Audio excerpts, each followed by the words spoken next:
Kabila, c'est un stratège. Voilà. Président aujourd'hui, le Lotala, nous sommes censés contraindre de soutenir le chef de l'État et prier pour le président de la République. Sans fatigue, je vous dis que non, c'est pour la première fois dans notre pays qu'on puisse avoir un président qui a la taille de son pays. Un président qui répond à toutes les questions.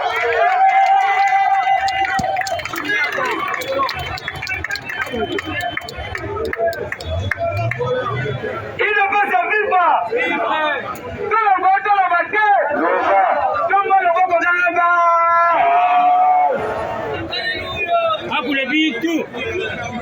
C'est pour la première fois. Nous avons anticipé que notre dossier pour nous sommes à Moussou. Nous avons fait les Sabino, Makambo Yaba M23. Notre deuxième dossier, combattant, tout ce qui se passe à Lubumbashi, c'est créé par Moïse Katumbi, c'est créé par Martin Fayoulou, c'est créé par Olive Lembe, c'est créé par Joseph Kabila, c'est créé par Adolphe Moussito. Bref année, Katebekato a fait une déclaration, Katebekato a lobby Moïse Katumbi, c'est mon demi-frère. Notre papa, c'était un grec, juif. C'était un Italien. À l'époque, mon père était un homme d'affaires. Il était venu au Congo pour aller à Biloko. Quand il est arrivé au Congo, il s'est marié avec une Congolaise. Et cette Congolaise, c'était notre maman. Katebekato, c'est l'aîné de la famille de Moïse Katumbi. Babota Bangomi Satou. Katebe Raphaël Abraham Katoto. Et quand notre maman congolaise est morte, notre papa s'est marié avec notre bonne.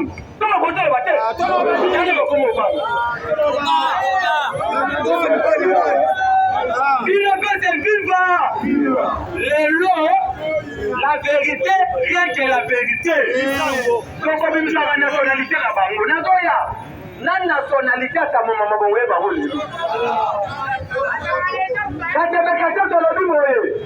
parce que maman Katebe azaki congolaise. Babota bango misato yende mwana liboso. Katebe Abraham na Raphaël Katoto. Tango maman na bango akufi, papa na bango grec juif italien, ake ko bala bonne na bango. Et là bonne c'était la maman de Moïse Katumbi. Tout ça bika vérité. Vérité. Tango asuye et maman ba Moïse Katumbi c'était une Zambienne, moi na chef coutumier na Zambie.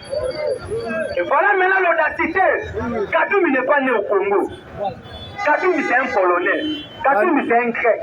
Katumbi c'est un Italien. Il s'est marié avec une Zambienne. Ses enfants sont des députés en Zambie, mais il veut devenir président de la République. Ça, c'est une sorcellerie inconsciente puis inconsciente. Vanda Maleki. Vanda Maleki. Il ne peut se vivre. Tout le monde m'a Fayoulou. Qui est Moulumba, Moutobandundu, dans l'élection. Alors, Martin Fayoulou, à la qui s'attend ville. Oh, Babota Kokonaye, la équipe n'a pas Fayoulou a été incapable de démontrer son village natal. Pas année, quand Fayoulou a été à meeting dans la Bandundu, il était incapable de s'exprimer en Kitandu. Dans le Kabata Bandundu. Fayoulou, il vendait les cafés dans les Isoki.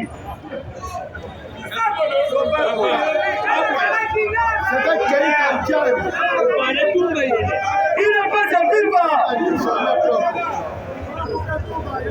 Fayoulou, il a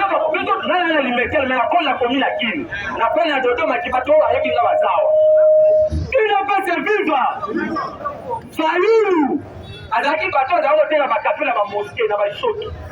Il n'est pas un Congolais. Regardez la morphologie de Martin Fayoulou. C'est un aîné, c'est un tribaliste. C'est une personne aujourd'hui qui ne peut jamais devenir un président de la République. On est avec un soin à pouvoir. Et Vital Kamerhe, ce n'est pas aussi un Congolais. Il était le représentant de Burundi à Congo à l'époque où le Rwanda publiait du Lolo.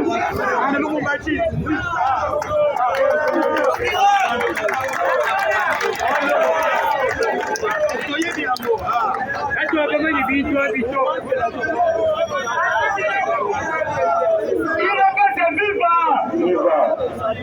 l'époque, il y a Maréchal Mobutu, Bakulutu Bazawa, Papa Bazawa. Il y avait ça qu'on appelait l'authenticité. Bakulutu Bazawa. C'est que Bazawa, on dit Mataba non. Quand on dit ma prénom, il faut que la route en Afrique centrale, ou quand on a l'organium, on a le lot illiquide. Quand même, Bazawa qui représentait Bétidé pour rouler Awa. Il y avait un débat comme vital. Là, quand on a dondo, quand Mobutu Bazawa, basali coup d'état. Musée à Côte, un journaliste belge, passé l'interview. Alors, messieurs, nous vous avons vu après l'entrée du musée et vous avez pris la poudre des scampettes. Quand on a donné le but, au Zaïre, j'étais au service de mon ami. Il ne peut se vivre. Quand mon maman, c'est un belge. Prévenir aujourd'hui, il est en Belgique. Alors, je suis allé en Belgique pour recouvrir ma nationalité belge. Je vous dis que notre pays a été infiltré. Il ne peut se vivre. Il ne peut se vivre. Et qu'est-ce qui se passe? Le président Tshisekedi, c'est le tout premier président de notre pays qui a une nationalité congolaise et puis congolais. C'est là où je vous dis ceci. J'ai rêvé aujourd'hui, Tshisekedi restera au pouvoir jusqu'en 2080.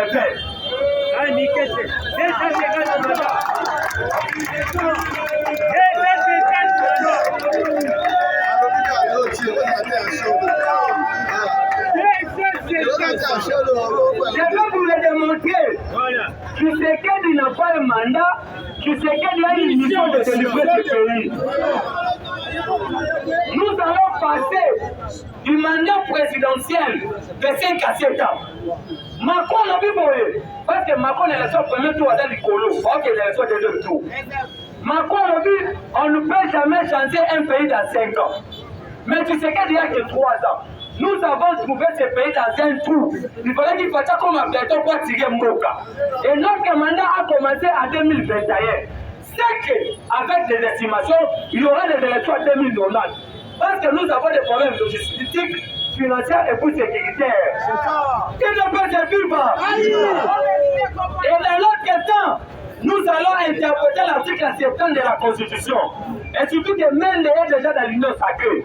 Quand il n'aura pas les élections, Tshisekedi restera au pouvoir jusqu'à l'installation du nouveau président. Il n'y a rien pour ma vie sur l'Ambo. Il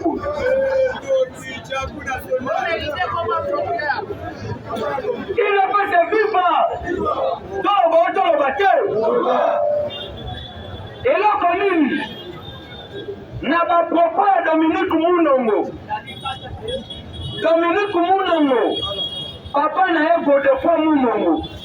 Na Moïse Tchombe, bango mutu va contre Lumumba na liwa. Et bango mutu va memaki makila ya Lumumba. Prévenez, signe ya drapeau ya Bakata Katanga. Et ça la signe ya boule. Tango Dominique Mounongo, akapotala Ngoyi Mulunda. Bota la signe à Salaki.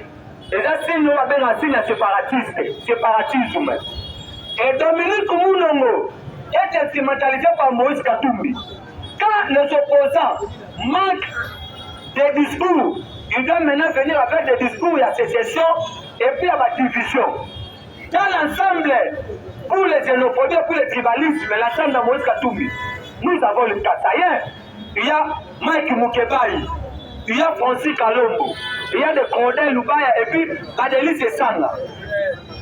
Mais jusqu'à preuve du contraire, Olivier Kamita, qui est le porte-parole de l'ensemble, n'a fait aucune déclaration pour condamner cette dame-là.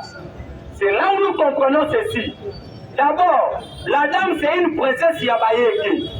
À l'époque, elle était en Tanzanie et puis là-bas en Namibie. Quand les Kassaïens occupaient les Katanga, parce que les Katanga, ils ont construit la main d'œuvre équatorienne. Et quand Moussé est entré ici, c'est la MIBA qui a financé la guerre à Moussé. Quand Kabila est arrivé au pouvoir, le fils, Kabila n'avait aucun projet à 5 chantiers pour développer les Mouchimaï, les Kassaï. Prévenez, parce que les Kassaï sont hypocrite. Quand Kabila est là pour la Bamba et Mabanga, Kabila se va là-bas au Salaboué. Frère Pané, vous avez vu, pendant le mandat de Kabila, Kabila ne voyait pas comment développer le Kasaï. C'est aujourd'hui. Et ils vont dire que non, il faut chasser les Kasaïens parce que les Kasaïens vont aller à Kamboua, on a fait. Mais nous sommes en train de manger les gens dans notre propre bouche. Il ne peut se vivre. Voilà le tribalisme. Les Chinois, qui veulent carrer miner la Katanga.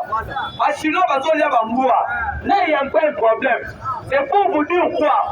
Actuellement, le Katanga est sous le contrôle du président de la République. Parce qu'après le Quater, tu sais qu'il sera au Katanga dans le Kumbashi.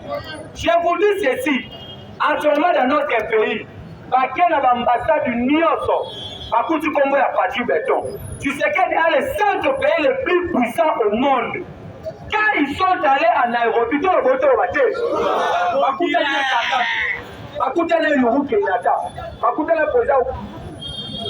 il ne peut se vivre. On m'attend sur le colon à lui. On va dire la vérité. Quand on présente Kenya, on a Makambu, on a signé accord pour payer contre un État d'Afrique de l'Est. C'est pour la première fois que Kagame. Kabila avait signé des accords avec le Rwanda. Parce que Kabila c'est un Rwandais aussi. Il faut qu'on puisse le dire. Le papa de Kabila c'était l'ami de Moussé. Tu l'as vu ma belle,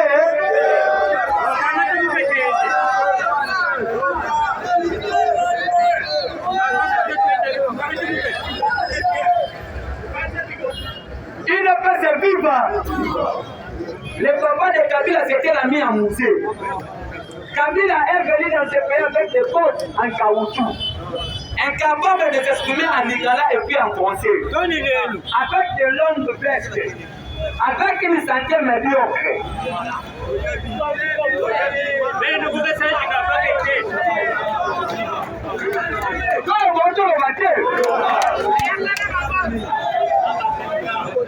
Il faut mon mandat pour te bimisa. Est-ce qu'il y a pas ça? Non, moi, le bon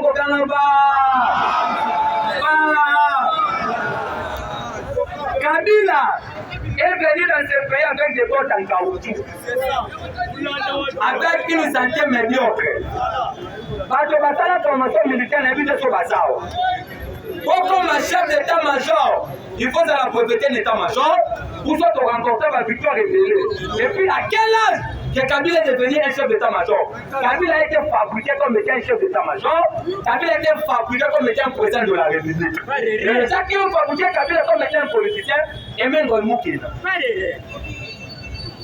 Il ne peut se vivre sans Bakaputo. Katumba Mwake, Bazalaki va détenter le secret et pouvoir de Joseph Kabila. Et équipe Katumba Mwake, c'était l'équipe de Matata Ponyo. C'est pour cela que vous avez vu Kabila avait nommé Matata Ponyo comme étant premier ministre. C'était l'équipe de Vital Kamerhe. Kabila a fait sur mission et que l'exécutant va élever la poste. Après la mort de Chebeya, John Lumba a été élevé comme étant un haut cadre, un haut rêve militaire au niveau armé. À l'époque, il y commissionnaire à la police. Il ne peut se vivre. Il ne peut se vivre. Si on va Fati est né ici. Il a grandi en Europe. Fati c'est un Djika, c'est un produit qui s'habille tellement bien. Il est connu de son père. Son père était un opposant historique au monde depuis en République démocratique du Congo. La reine Elisabeth d'Angleterre, à mon le dit, son père était mon ami. Le jour où on nous a proclamé chef d'État, j'étais dans le palais royal en train de pleurer devant l'image de ton papa. Excusez-moi de vous appeler Fatima.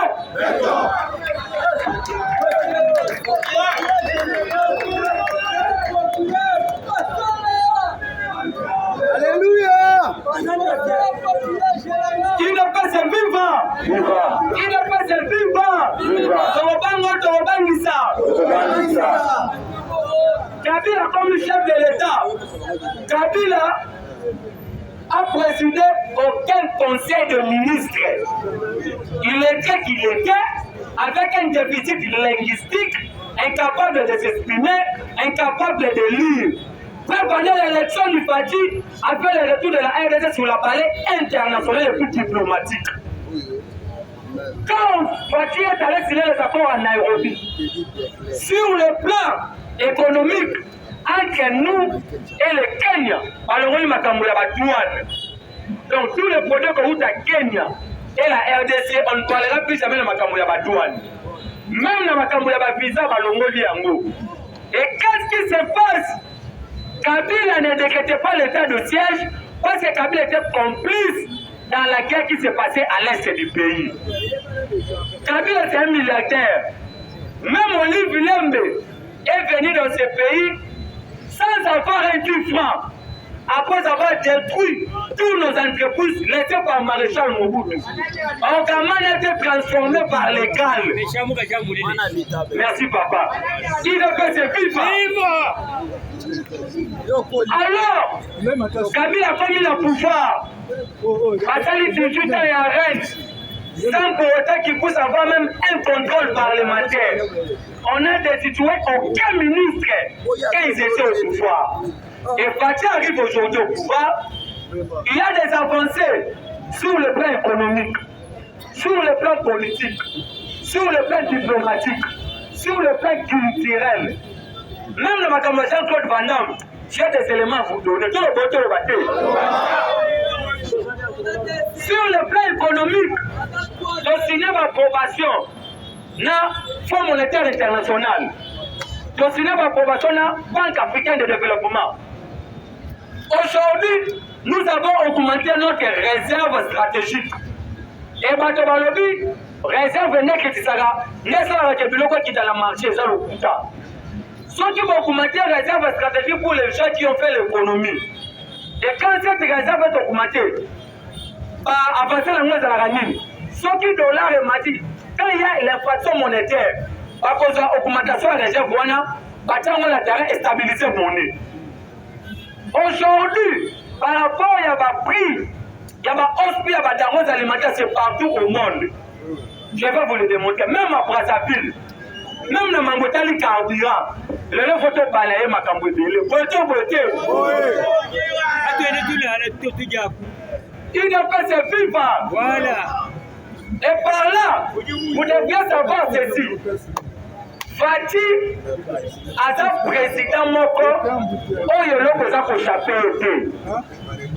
Fayu le cas concerne le dialogue de l'Union africaine. Fayu le lobby par rapport à ce que le président a réalisé. Parce que Fayu le président élit la Poutou. Ce qui te fait le Maroc et que tu gagnes, c'est Fati. On a le président élu. Mais quand tu gagnes, c'est lui le président élu. Je vous dis ceci. Fayu ne peut jamais devenir un président de la République.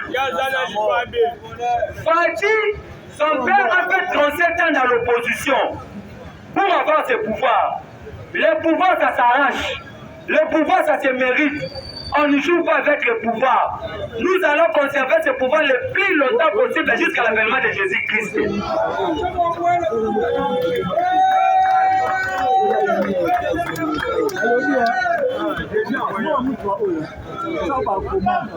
Il ne peut se vivre.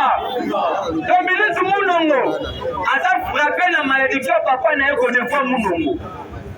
On a attaqué la maquilla et le Mumba. Complicité on a Katumbi na kati. Olivier Lembe na kati. Fayoulou na kati. Kabila na kati. Quoi faire? Il faut faire diabolisation. Il faut intoxiquer Bakassia na Katanga. Pas chef de l'État.